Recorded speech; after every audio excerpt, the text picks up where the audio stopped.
So Charlie writes in this group chat, just lost another huge Jewish donor, $2 million a year because we won't cancel Tucker. I'm thinking of inviting Candace. Charlie writes, Jewish donors play into all of the stereotypes. I cannot and will not be bullied like this, leaving me no choice but to leave the pro-Israel cause. A couple of weeks ago, before Charlie lost his life, Charlie was in the Hamptons and he had more than one event, but he had essentially what was staged, an intervention was staged by Bill Ackman. Let's get to the biggest revelation from what she shared on her program yesterday, which was, well, how Charlie Kirk was actually feeling about the pressure he was receiving from pro-Israel Zionist donors to Turning Point USA, and how he felt about the notion of essentially cutting certain people from the conservative movement off and no longer being friends with them. Take a look. So Charlie writes in this group chat, just lost another huge Jewish donor, $2 million a year because we won't cancel Tucker. I'm thinking of inviting Candace. Somebody writes, oh. Charlie writes, Jewish donors play into all of the stereotypes. I cannot and will not be bullied like this, leaving me no choice but to leave the pro-Israel cause. And somebody writes, a donor writes, please do not invite Candace. That might feel good short term, but it's not good long term. In my opinion, like all groups, you're going to get a wide variety of opinions. That nasty free will thing that God bestowed on us makes life frustrating at times after the dust settles a bit, maybe. So again, this is 48 hours before Charlie Kirk was assassinated. He was very clear and he was very explicit, and he did not back down, not in that Hamptons meeting, which they're all lying about, nor in this text thread. I'm not going to reveal the names of the other 7. Actually, you know what? I disagree with myself 4 seconds ago. Let's just throw in Josh Hammer for funsies. He's on this chat, okay? For those who are unfamiliar, Josh Hammer, I believe, was the guy who Dave Smith debated at Turning Point USA's event earlier this year on the issue, on the topic of Israel, of course. And the reference to the meeting in the Hamptons was the meeting in which basically Charlie Kirk, it's been kind of described as an intervention by Bill Ackman, who's a huge Israel supporter. Apparently, he took issue with the fact that Charlie Kirk had Dave Smith debate Josh Hammer and invited Tucker Carlson to give that speech, in which Tucker Carlson talked about how Jeffrey Epstein very likely was a Mossad asset. So Israel not really loving that, and Israel supporters, huge donors to Turning Point USA, not huge fans of that. So that's why they call that intervention, to basically tell Charlie Kirk, like, you better toe the line. And Bill Ackman's version of that story in the Hamptons is, I don't believe him at all. Okay, but it's totally different. He says it was kumbaya, they got together, he was barely involved, and they were just trying to help Charlie, etc. So we've given his side now. Okay. That's been my experience with Zionists here in the United States. They're actually very friendly, and they just want to, politely make their case. They don't smear you as an anti-Semite. Never. They don't go after your family members and try to get them fired from their jobs. They don't bully. They don't act like thugs at all. At all. Go ahead, Jake. Okay, so let's note for the record, interesting. There's donors who are giving $2 million a year for pro-Israel positions at a minimum. He had $100 million budget. That is unbelievable. And remember, that's not revenue. That's just people giving you money, okay? And so, and you know what? And now that we see the messages from behind the scenes, I gotta say, you gotta give Charlie a little bit of credit for having the courage to say, I mean, I don't know that he knew anything about what was coming, obviously not, right? So I'm not referring to that. Just having the courage to say, no, I don't want your $2 million. That's pretty admirable, okay? On the other hand, he was saying it in the first place and had a very pro-Israel stance for a very, very long time. So it's a mixed bag, mixed bag. Our job is honesty, okay? So now. Hold on, I gotta just do one more video before you share your points, because some of you might be thinking, Anna, are you really gonna trust Candace Owens? They could be totally fabricated, meaning the text exchange. Well, it turns out that Charlie Kirk's producer, Andrew Kovic, has come out to talk about the veracity of these messages. Let's take a quick look at that. Started this show to address some of the things that have been going around on public, namely about a group text chain that has been made known and released by Candace Owens. And I just want to address it head on because that was a text grab, a screen grab that I had shared with people. So it is authentic. So there you have confirmation that the messages are not fabricated, they are real. Go ahead, Cenk. Yeah, so look, Charlie in those messages says they're confirming the stereotypes, right? So now I disagree with that. I wanna make an important distinction. So the problem with stereotypes is that they're applied in a blanket way to everyone in that category, right? So for 99% of Jewish Americans, Jews, etc., Mossad's not calling them, Bill Ackman's not calling them, they're not part of any propaganda outlet, etc., right? They're just normal people going about their lives. But is there a group of folks who are pro-Israel Zionist zealots in this country who do bully, intimidate, and I think they're actually using the tropes as shields. They're thinking, I'm gonna go do that thing, but I can't be criticized for it, because if I'm criticized for it, I'll just say you're an anti-Semite and you're saying it about all Jews. So I'll use other Jews as human shields. And so I'll just do every one of the tropes because you're not allowed to criticize the tropes. Now, the other 99% aren't doing that at all. Okay, so don't take it out on them, right? It's just the billionaires in America. Yeah, but kinda. Yeah.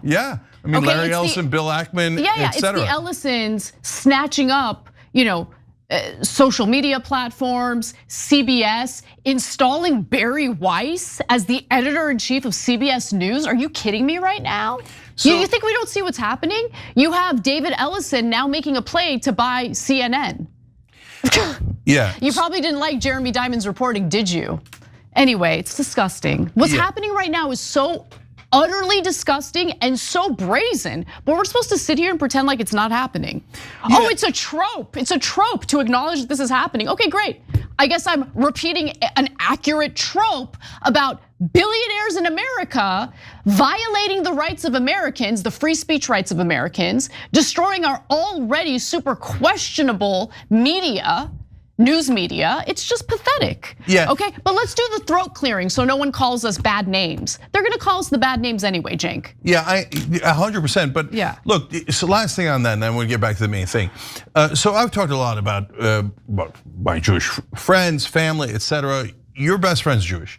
They don't care. No, my point is, did Larry Ellison or Bill Ackman or Netanyahu call her and say, hey, are you okay with this? Larry Ellison can tell me how my ass tastes, okay? How about that? Yeah, right, disgusting, weird Oracle founder going around talking about like, yes, we're gonna surveil everybody. Everyone will be on their best behavior. Yes, you're a freak, you're a total creep. Okay. All right, total creep.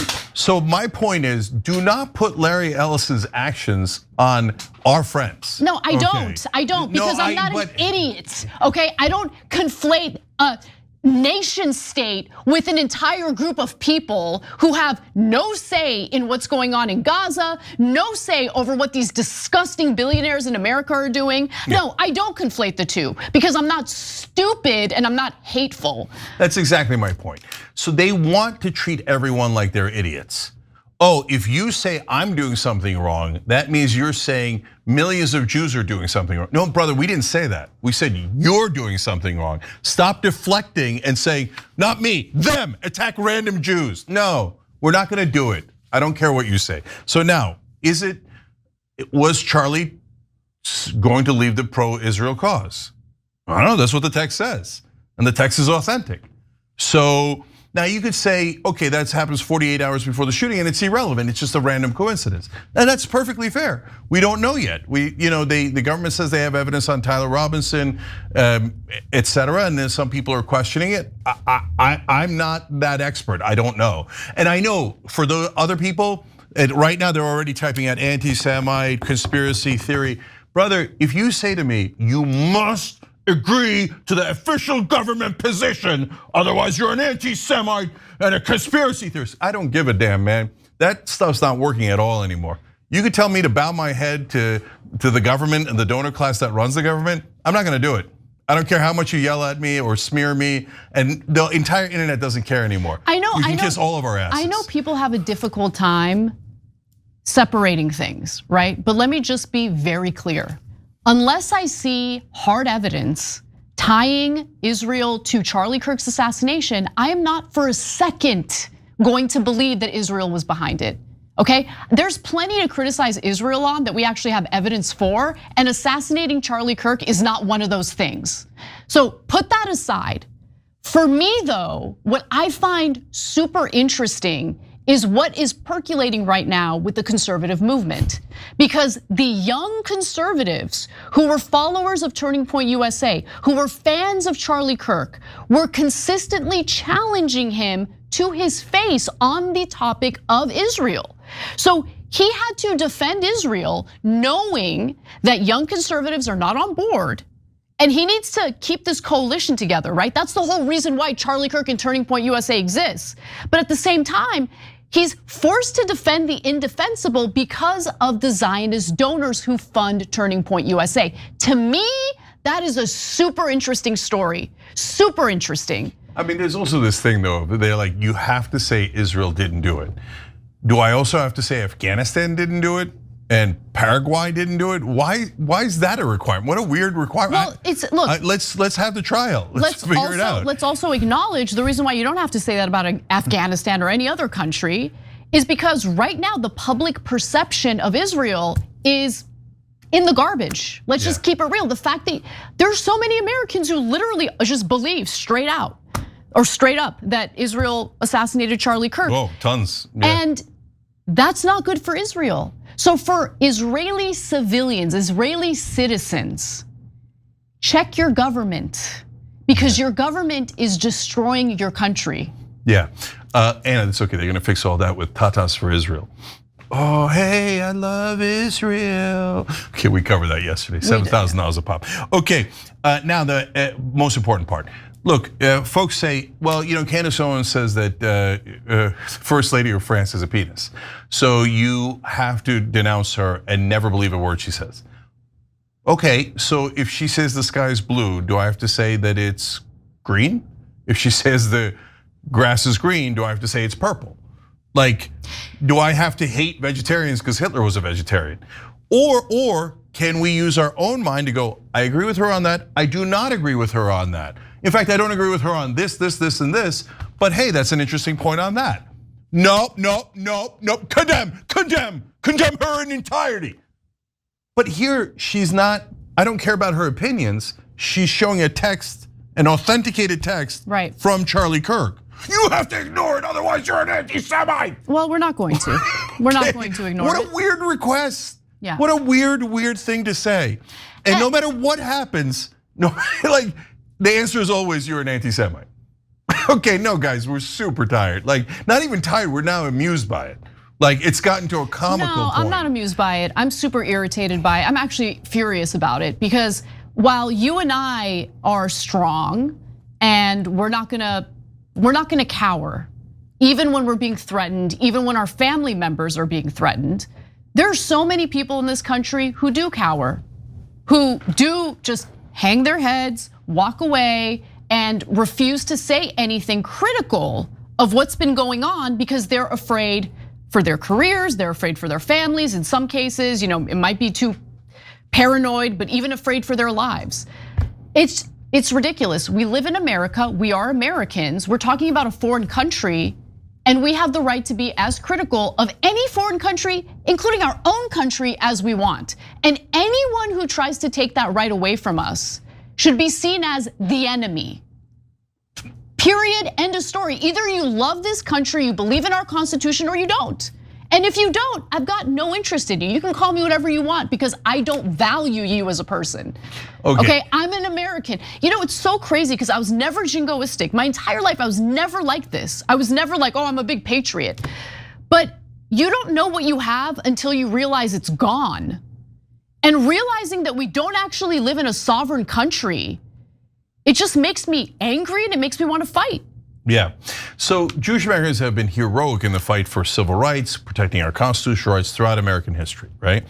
Now, when you have a couple of pro-Israel zealots pretending to speak for everyone, now they've gotten to a point that is so comical, Anna, that if you say, I'm for the First Amendment, they say anti-Semite. No, guys, no. We believe in freedom of speech. Like, by the way, an overwhelming majority, 99.9% of Jewish Americans. So this idea of like, if you don't bow your head to Israel and never criticize it, what do you mean? Of course you're allowed to criticize America, who cares, okay? Israel, you better not. Then okay, if you say you're against the first, like anyone who's for the First Amendment and says, yes, we should be allowed to criticize Israel is an anti-Semite, I don't think you realize you just escaped from a mental asylum, right? Yeah. And so these guys are totally nuts, but unfortunately they have an enormous amount of money and power and they use it to intimidate not just all of us, but as we've covered over and over again on the show, also Jewish Americans. They're you self-hating Jew, that's to take his rights away. What happened? I thought you cared about protecting Jewish people. They wanted to. No, you only care about protecting your beloved Israel, a foreign government, not Jewish people. They had a problem with Dave Smith. Well, I don't think he's actually a practicing Jewish, doesn't practice Judaism, but he was raised Jewish. Like, they wanted to ban him from being at a Turning Point event because they don't agree with his take on Israel. Like, it's just gross. Anyway. So if you don't ban the Jewish American, you're an anti-Semite. It's ridiculous. How could you not think it's comical? Owens and Bill Ackman are now essentially scrapping online, dueling, if you will, over whether or not Ackman threatened Turning Point USA because of the fact that Charlie Kirk on a few occasions was critical of Israel. Now, Owens is alleging that Ackman wanted to force Kirk to regurgitate Israeli government propaganda. And here's more of her argument. I called him and I spoke to him and I said, please come to Israel. I invited him to Israel. Bibi Netanyahu in that phone call, what took place was a couple of weeks ago before Charlie lost his life. Charlie was in the Hamptons and he had more than one event, but he had essentially what was staged, an intervention was staged by Bill Ackman. Because Charlie's rational thoughts about Israel were a no-no. Bill Ackman was very upset and threats were made.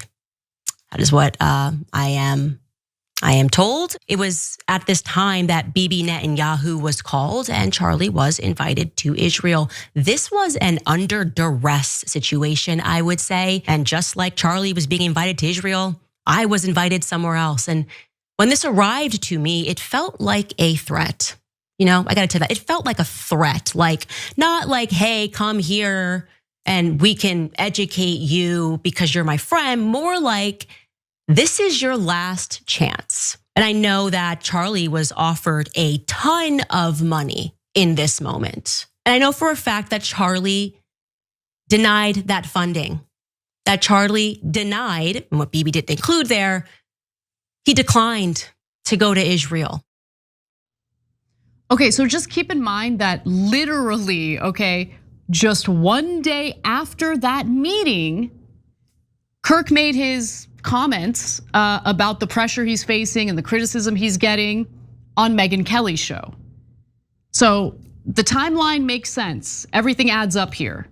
And I'm also inclined to believe Candace Owens, to be honest with you, because I have personally seen the wrath of pro-Israel figures in this country threaten you.